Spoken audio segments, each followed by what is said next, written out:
పరాధీన ప్రభుత్వం తెలంగాణకు మరణ శాసనం. పాలమూరుకు తలారి కాంగ్రెస్. తలారి అంటే ఏంటంటే ఊరేసేవాడు అనమాట. తెలంగాణకు ఊరేసే వాళ్ళని మామూలు తలారి అంటారు అనమాట. ఈ కాంగ్రెస్ ఆ విషయం అందరికీ తెలిసిందే. బాబు ప్రయోజనాలే పరమావధి, మన ప్రాజెక్టులు జలసమాధి, తెలంగాణ సర్కార్ తీరిదే. అంటే నిజంగా చంద్రబాబు నాయుడు అనే వ్యక్తి ఎంత దుర్మార్గుడు అంటే, వాడికి బేసికల్గా సరే రాష్ట్రం విడిపోయింది, 10 ఏళ్ళు అయిపోయింది, అక్కడ పోయి ఆయన ముఖ్యమంత్రి అయిపోయింది, ఇక్కడ ముఖ్యమంత్రి అయిపోయింది, కానీ ఒకరికి ఒక ఉచ్చ దశ నడుస్తుంది అనమాట మనిషికి. అక్కడ బేసికల్గా ఆయనకు తెలంగాణ అంటేనే ముందు నుంచి కూడా ఏదో ఇక 2 కళ్ళ సిద్ధాంతం అన్నాడు, ఒక ఏదో చెప్పిండు, అంత చెప్పిండు, అంత పక్కన పెడదాం దాని గురించి. ఇప్పుడు ఇక్కడ శిష్యుని చేసుకున్నాడు ముఖ్యమంత్రిని. ఇక ఆడింది ఆట, పాడింది పాట. అసలు వాస్తవానికి మూసీ సుందరీకరణ అనేది ఎవరి ప్లానో తెలుసా? వైఎస్ రాజశేఖర రెడ్డి ముఖ్యమంత్రి కాకపోతే ఈ పార్టీకి మూసీ సుందరీకరణకు సంబంధించిన దాని మీద అక్కడ ఉన్నటువంటి చుట్టుపక్కల భూములంతా కూడా ఎప్పుడు అన్యాక్రాంతం అయిపోయే పరిస్థితి. ఎట్లా అంటే అప్పుడు ఆయన ఒక డిపిఆర్ రామోజీరావు తోటి ఒకటి ఏంటంటే మూసీ పరివాహక ప్రాంతంలో మొత్తం కూడా తీసుకొని దాన్ని కమర్షియలైజ్ చేయాలని చెప్పేసి ఒక అది ఉండే. ఆ కమర్షియలైజ్ చేసేందుకు తర్వాత ఎమ్మటే వైఎస్ రాజశేఖర ముఖ్యమంత్రి కావడం, ఆ తర్వాత దాని అట్లా చేసుకోవడం, తర్వాత ఇప్పుడు ఎమ్మటే ఈయన శిష్యుడు రావడం, ఆ మూసీ పక్కన ఉన్నటువంటి భూముల మీద ఒక భూమి పెంచే ప్రయత్నం, ఆ తర్వాత అక్కడ కొంచెం కమర్షియల్ స్పేసులు పెంచాలని చెప్పేసి ఈరోజు తీసుకొచ్చినటువంటి కార్యక్రమం.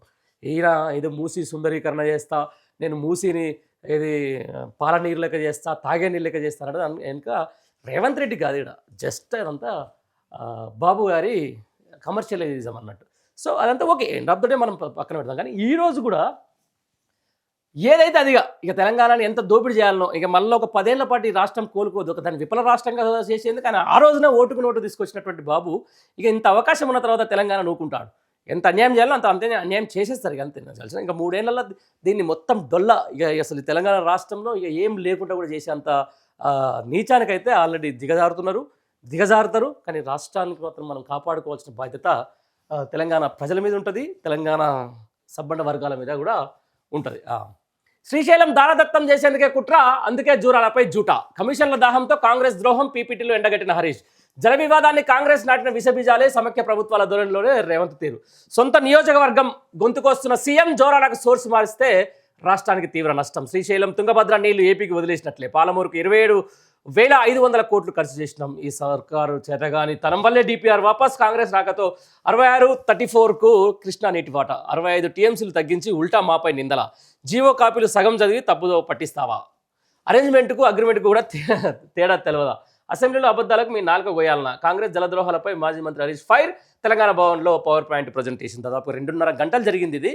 అసలు 2.5 దాంట్లో ఒకసారి మీరు కూడా ఇప్పుడు నాకు టైం ఉన్నప్పుడు యూట్యూబ్లో ఉంటుంది, ఆ పవర్ పాయింట్ ప్రజెంటేషన్ వింటే నిజంగా జలానికి సంబంధించిన దాంట్లో కాంగ్రెస్ పార్టీ, అందులో రేవంత్ రెడ్డి తన గురువు గారి మెప్పు కోసం ఆయన బూటు నాకెందుకో మరి దేనికోసం కానీ చేస్తున్న దోపిడీ అయితే మీకు కళ్ళ గట్టినట్టు కనపడుతుంది.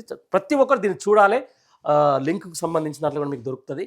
అంటే ఏ విధంగా కృష్ణ సంబంధించినటువంటి నీటి వాటాని మనం పెంచుకున్నాం. నిజాం కాలం నుంచి మొదలు పెట్టుకుంటే ఈ రోజు వరకు కూడా మన నీటి వాటా ఎంత పెరిగింది, సాగునీటి వాటా ఎంత పెరిగింది అనే దాని మీద ఎంత పోరాటం జరిగింది, ఎంత పోరాటం చేయాల్సి వచ్చింది. బ్రిజెస్ కమిటీ లేకపోతే కృష్ణా కేఆర్ఎంబీకి సంబంధించి అయితేనేది, ట్రిబ్యునల్కి సంబంధించి అయితేనేది, లేకపోతే రాష్ట్ర విభజన వాటాలకు సంబంధించి అయితేనేది, ప్రతి ఒక్క అంశానికి సంబంధించినట్లు కూడా చాలా కులంకషంగా ఉంది. ఖచ్చితంగా ప్రతి ఒక్కరు అసలు ఆ పవర్ పాయింట్ ప్రజెంటేషన్ వింటే మీకు అర్థమవుతుంది. రైట్. తెలంగాణను ముంచుతున్న జలద్రోహి రేవంత్. అధికార మదంతో విర్రవీగుతున్న సీఎం, ఆ అక్కస్తోనే కేసీఆర్పై బలుపు మాటలు. కాంగ్రెస్ వల్లే రాష్ట్రానికి తీరని అన్యాయం, తరతరాలుగా దగ, అడుగడుగున మోసం. ప్రజలకిచ్చిన మాట తప్పిన రాహుల్ రేవంత్ రెడ్డిలను ఎన్నిసార్లు ఉరిదీయాలే? BRS working president KTR. నదీ జలాలపై చర్చ పేరిట సీఎం రేవంత్ రెడ్డి అసెంబ్లీ సాక్షిగా పచ్చి అబద్ధాలు చెప్పి సభను తెలంగాణ ప్రజలను తప్పుదో పట్టించాడు. నదీ జలాల విషయంలో కాంగ్రెస్ దశాబ్దాల పాటు చేసిన మోసాలు, కొనసాగిస్తున్న పాపాల పరంపర వివరించేందుకు, 4 కోట్ల తెలంగాణ ప్రజలకు వాస్తవాలు చెప్పేందుకు నీటిపారుదల శాఖ మాజీ మంత్రి హరీష్ రావు బీఆర్ఎస్ తరఫున పవర్ పాయింట్ ప్రజెంటేషన్ ఇచ్చిండ్రు అని చెప్పేసి కూడా BRS party working president KTR చెప్తున్నటువంటి మాట. రైట్.